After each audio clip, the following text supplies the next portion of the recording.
Hi guys, how are you doing? Welcome back to the channel. My name is Neil. If you've not been here before, please do not forget to subscribe before you leave. Welcome to another episode of Gear Chat. In today's Gear Chat, we're going to cover a hell of a lot of stuff. There's a lot I want to talk about in this video.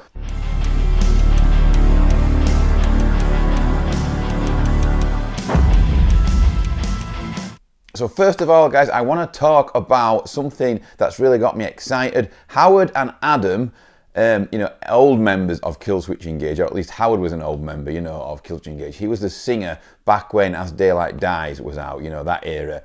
And they have got together, and recently, like 3 weeks ago, something like that, they started posting pictures of themselves in a recording studio, and they have actually now kind of officially said, according to Blabbermouth, that they are in the studio and they are recording an album together, which is really cool. I can't wait. I do feel like I need something fresh, but I need something fresh that I'm going to like. And since I like both of those guys in Killswitch and obviously the stuff they've done separate, then I'm really super excited about those guys hooking back up together. And Killswitch have gone a bit quieter lately as well. So, it kind of fills my need for some fresh Killswitch in a way. The second thing I want to talk about is Mick Thomson. We're going to get through this really quick. We've already talked about it once before. Mick Thomson has now finally been officially announced as an ESP artist, actually on the ESP pages, rather than just his wife posting pictures of him using ESPs, because that's all that had happened before. The main thing that I want to talk about, though, is that he has been spotted using several different ESPs. We're all kind of expecting two horizons, a black one with white binding and a white one with black binding, like his Ibanez and like his Jackson soloists, That's what we're expecting from him, but he has been trying out different shapes, including an Eclipse, the single cut shape, which is rather interesting because I'm a massive fan. That is my favourite ESP guitar ever, is the Eclipse shape. So it will be interesting to see if Mick Thomson brings out more than just a couple of horizons in his regular colours, his regular colour scheme. We'll be really interested to see what he does there. He said it's been delayed a bit, his signature guitars, and he said that's due to having so many different types of guitars to choose from. I believe he's been seen with, a V-shaped guitar as well. But yeah, finally ESP announced him, thankfully, thank God, at last, Right, moving on, I want to talk about my recent demo, which was the Monster Metal Amp blind test shootout. So for those of you that didn't see it, you need to see it. It's really important. It's probably one of the most important videos I've ever done on the channel. Everything that can power a cab in this room, I put in a demo. I labelled the tones A, B, C, D, E, F, G, H, I, J, so 10 tones, and there were two pedals in there. One was the Driftwood Purple Nightmare tube preamp pedal, which is actually wired up down here on the floor, so I can't show you it. That was A, and lots of people voted for that as their favourite tone. And the other pedal was the Black Star Amp 2, which is over there, which is also wired up to my interface right now.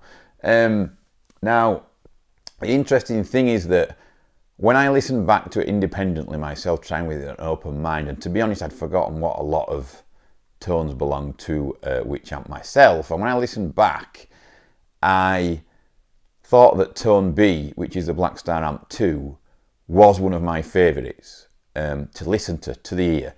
Regardless of it being in a mix or anything like that, it just sounded great. I used a blue screamer, a Sonic 8 blue screamer in front of all the amps in the demo, and I put it in front of the Amp 2 classic channel, which is like kind of an 800, a cranked 800 style tone. It sounded great, and that would have been in my top 3, okay? And we're talking about a guy here who has all these amazing tube amps, or at least I think they're amazing. And I like them a lot. They're mine, they belong to me. I love them. I like to sometimes just put my head in the door and look at them. They've cost a lot of money. It's taken a lot of time to build them up. And I like them all. And obviously for a pedal to come along that powers an amp and also has effects built in and has tones that can compete when mic'd with a cab with tube amps is a massive deal breaker. It's a massive big deal for me as a tube amp guy. And I use the Amp 2 more than anything else now. The Driftwood Purple Nightmare I use quite a lot as well. The tube preamp pedal coming out straight into a cab that can power a cab. It's only 2 watts, but I use that quite a bit as well. But the Amp 2 I probably use 90% of the time. because the tone's good, it feels good, the effects are there on the floor with it, and now I know that it can compete with tube amps when it's mic'd up as well. You know, if I did ever do a gig again, I would 100% take that now with tons of confidence. The other probably 5% of the time I use a Purple Nightmare preamp pedal, and you know, my tube amps come last in the equation because I got to warm them up and see which one's plugged into a cab, and you know, rig up the effects loop if I want effects on and all that shenanigans. So the Amp 2 by Blackstar's become a big deal for me now, and even more so since that blind test. So what I want to say is, with technology moving on, you know, because it isn't floor-based amp, so when I'm moving controls, it feels like an amp, it dials in like an amp, it reacts like an amp. It's not a touch screen, it is dials, and it suits me better being that way. And I just think that if we're starting to put powered, obviously a powered Kemper already exists, but that's thousands of pounds, you know, that's like how much are they even now? You know, like, are they 1,500, something like that? Probably more, I don't know. Once you've got the foot switch as well, you're hitting a lot of money there with the Kemper. But yeah, if you buy something like an Axe Effects, I don't know, I don't really want to mention Axe Effects, but I will do because I think they're overpriced. But you know, you've got to buy a power amp then to power the damn thing. So with the Amp 2 having everything on board, like, this is the way forward for me, in my opinion. And I think, like I've said before in other videos, Brands, PV, EVH, Marsh, you know, the big hitters out there, you know, Mesa Boogie, they've got to now bring out things like the Amp 2, or I genuinely feel they're going to get left behind, because this is that good a product for me, personally. And probably for a lot of other people too. And it's affordable at $549. You know, that is a really good price. If you want to buy one, by the way, I should mention my plug. Please go to Anderton's.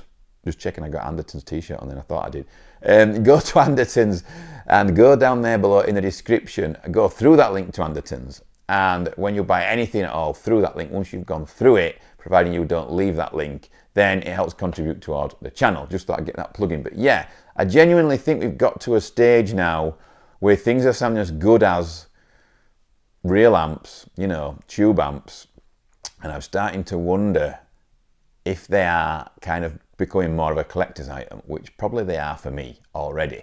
Like I said, the Amp 2 sounds amazing, and that demo I did confirms everything, you know, that I thought and probably feared in some way as well, because I've got a lot of money sat behind me here. But yeah, I just think that if other brands start doing their own versions of Amp 2, like if you can get a floor-based PV6505 or 6505 Plus, and it sounds like the PV6505, because that's the main thing, it has to sound like the amp that it is. If brands start doing that, bringing out powered pedals based on their amps, but yeah, the whole amp market is gonna just flip. It's going to flip and it's going to change, because you're going to start picking up a PV6505 floor-based pedal, maybe even with effects like the Amp 2, and you're going to pick that up for 500-600 quid, and it's going to sound extremely like the real deal. Let me know what you think about this one, guys, and let me know if you watched the blind test and whether the results shocked you. Now we're going to get on with an unboxing. What is better than an unboxing video? I'll tell you what's better. A triple unboxing video. I've been a Dunlop artist for quite a while now, and I've been chasing up MXR pedals to get on the channel. I finally got some sent out to me, and I am super happy about that. One pedal which I'm going to start off with to show you guys is this one here, which is the EVH 5150 pedal. Now this is a demo model, I'm assuming. You can tell it's been opened and everything before. I've not opened it yet, but you can tell it has been opened.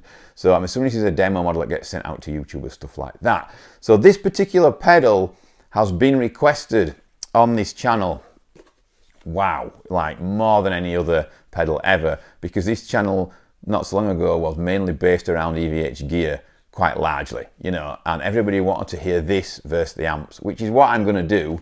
But first of all, I will be doing a demo just of this pedal. We're going to crack it open because this pedal's been around years now. I've forgotten how many years it's been around, to be honest. But I did check the other day and I was surprised how many years it had been around for. It's a beautiful looking pedal, by the way. Really like the way it looks. Obviously the black on there, you know, with the stealthy EVH stripes just looks awesome. It's got a nice battery compartment on the back, which I wasn't expecting, I didn't know about. I have used this pedal many moons ago briefly, and I really liked it, but it was through a tube amp, you know.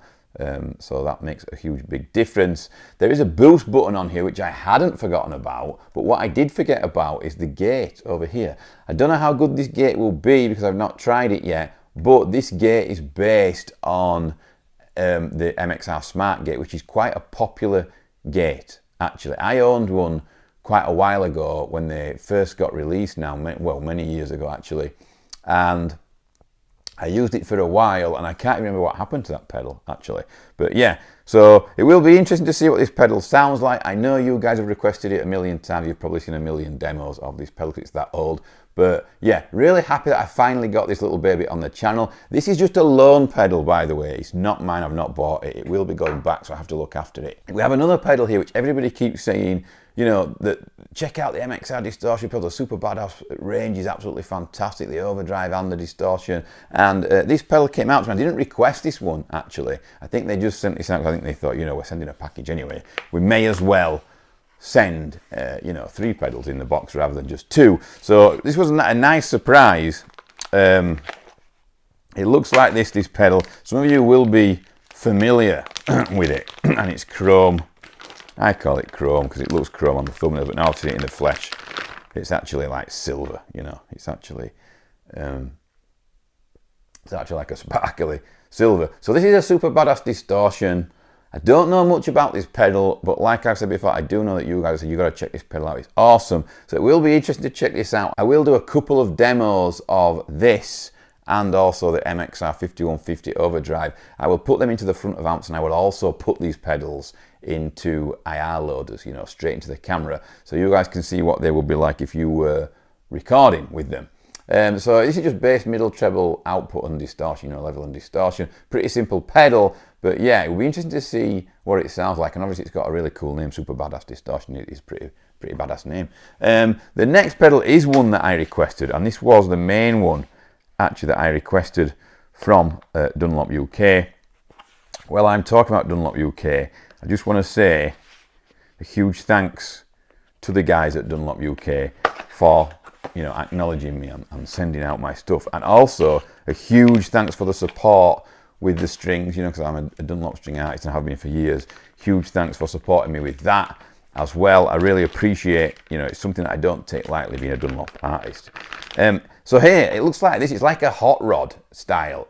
It looks like a goddamn Mustang or something, you know, with a paint job on it. It's a super badass dynamic overdrive. This is the newest version, and I actually got in touch with them over the older version and said, can I get this pedal and I want to boost some amps with it? And they basically said, you can if you want, but what about the new version? Try that out. And I thought, you know, it'd be better for content, better for you guys, more updated pedal. This came out last year, I think, or early this year. I think it was last year, and it will be interesting to see. It's got a regular overdrive type of layout there going on, tone, output and gain, which is what you would expect, you know, and on a clean boost. Obviously, for those of you that don't know, output is pretty high, gain is 0 or just above, and you'd have the tone in the middle depending on how much presence this pedal has.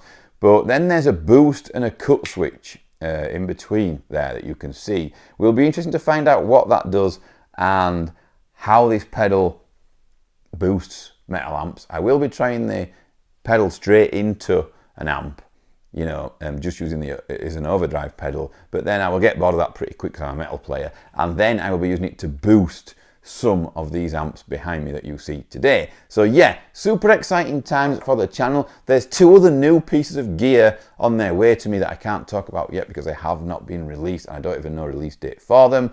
But yeah, thank you very much for watching. Let me know what you think about Howard and Adam forming a new band. Are you as excited as me? Let me know what you think will happen with Mick Thomson and his ESP signature, you know. Do you think he'll stick to his regular super straps, or do you think he'll release an Eclipse or a V-shape or something like that as well? Yeah, and let me know what you think about these pedals if you own any of them. Do you think, guys, that tube amps are dead? Did you watch my blind test, and do you think, you know, that the Blackstar Amp 2 and the Driftwood Purple Nightmare preamp pedal, which people voted for as their number 1s and number 2s and number 3s, against these amps behind me, do you think that that proves a point, or do you think it was just a stupid test? Thank you very much for watching, and I'll see you all soon.